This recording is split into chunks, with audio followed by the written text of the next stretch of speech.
Hey folks, happy Easter. It's 50 degrees out here today and thankfully not too windy. It's been quite windy the last few days and just too cold for me to want to be out here, and a little bit too cold, I think, for planting. But fortunately it's a beautiful day today, and it looks like all of next week it's going to be in the 50s and 60s. So in celebration of Easter, I thought it would be appropriate to sow some carrot seeds today.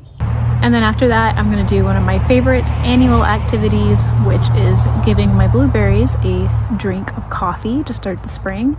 And I will explain later why it is that I do that. I found that it's a really useful trick for keeping blueberries alive on this property. So thanks for being here, and we will get started in the garden today. When we wake, I had the biggest smile on my face this weekend, finally getting outside in the sunlight and in the garden. Last year's onions are sprouting out of the raised beds, ready to provide seeds for the next season. And we even had some volunteer spinach. As I pull the rotted root mass of the corn stalks from last year, I can see that the soil is already alive with activity. What the worms didn't eat from the mulch last year is going into our compost pile to be added back into the gardens later. with you and I, the future is bright.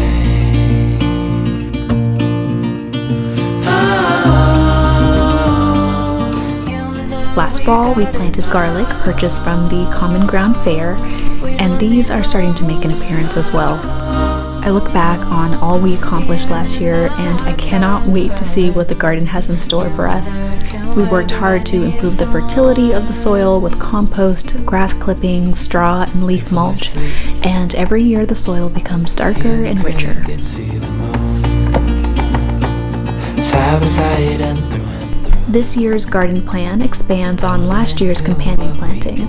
I'd like to do onions and carrots together, and this year we will be doing the same with twice as much of both. What we have, let's hold on tight. Found what we're looking The first step is to remove the straw mulch to warm up the beds. for. Was crazy, but things are finally right. With you and I, the future is bright. This bed was covered with glass all winter long, so the surface is somewhat dry, but a quick feel with my fingers and I can tell that the soil a few inches down isn't as parched. It is, however, more compact than I would like it to be.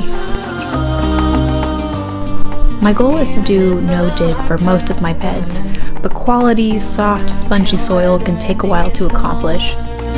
We had garden soil brought in by the cubic yard, and it really wasn't that great. It had lots of small rocks and very little organic matter. So for now, I still will do a little bit extra to prepare the soil for planting until it improves. I am doing an organic rainbow blend of carrots in this bed. Part of the fun of growing and preparing your own food is you get to choose wonderful varieties of colors and flavors, and carrots are no exception. In our second bed, I will do a standard variety of carrots that I purchased from Johnny Seeds, but I look forward to baskets full of this colorful bounty. Beautiful wife doing her gardening.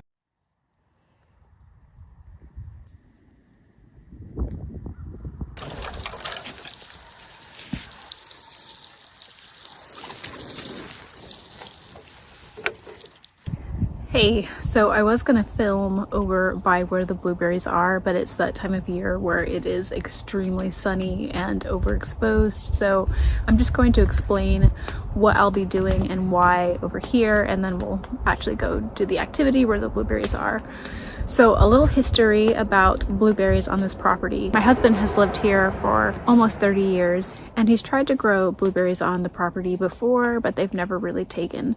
So a few years ago, I tried out a few Highbush blueberries. There are low bush blueberries that are native to Maine, but they are extremely difficult to transplant and get established in any area where they're not already naturally occurring. So I just decided to do Highbush blueberries. And the first year I planted them somewhere where it was not sunny enough. It survived, but just didn't do very well. And then I moved them over to this very sunny exposed hillside. They also did not do great. The second year of being transplanted, we had very droughty weather, and I didn't realize how poor and well drained the soils were, so it struggled the first year. But they're established now, and I've learned a few tricks for keeping Highbush blueberries alive on the property.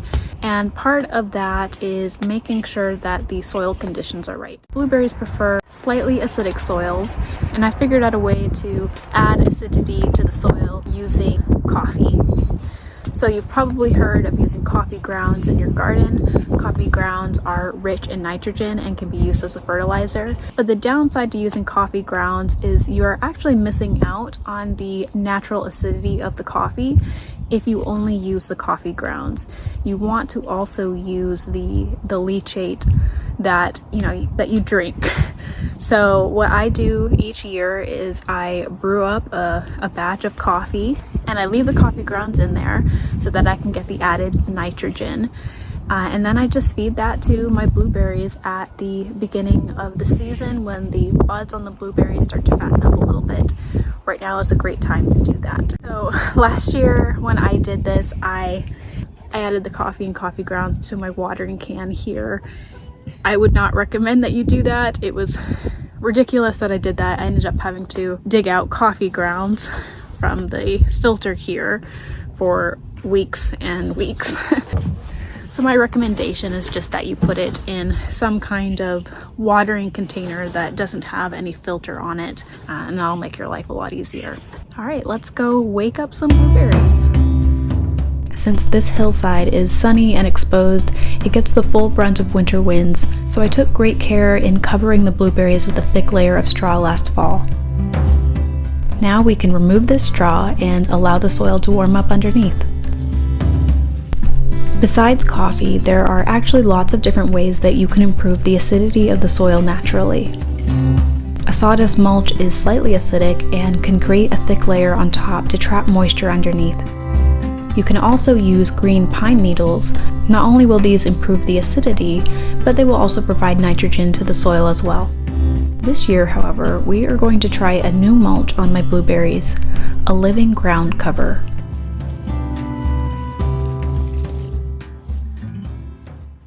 It is absolutely gorgeous today. I just checked the thermometer and it's reading about 58 degrees Fahrenheit, and it's supposed to get a bit warmer. So I thought today would be a great day to transplant that thyme that I was talking about, that I had grown originally in the raised bed, my very first raised bed on the hillside. And that year the thyme had died off because of a really cold winter we had where there was no snow cover. So I started another batch of thyme in this area on the north side of the property where I thought I was going to have an herb garden. Terrible idea, not enough sunlight, especially for the purposes that I need my herbs for, which is for medicinal and culinary uses. So before the thyme completely comes out of dormancy, we are going to pull it up and transplant it. And I'm going to try a new companion planting where I'm going to grow the thyme underneath the blueberries. And my hope is that the thyme will provide a ground cover to keep the blueberries from drying out as quickly, and the thyme will benefit from being in an area that is much more sunny. So let's get started.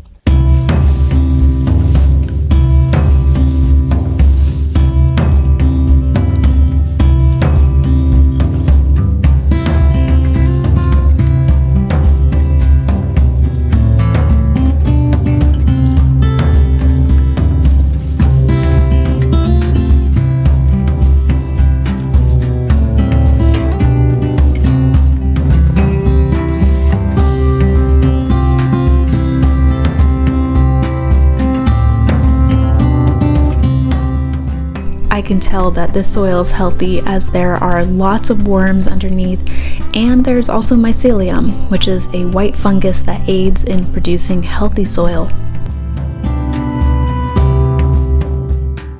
Thyme is a beautiful, fragrant plant that I believe will do well with the blueberries. They also produce beautiful white flowers that I hope to see this summer.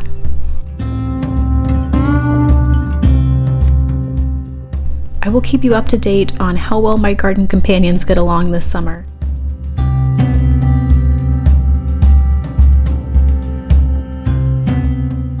Before you go, don't forget to like and subscribe, and I will see you in the next video.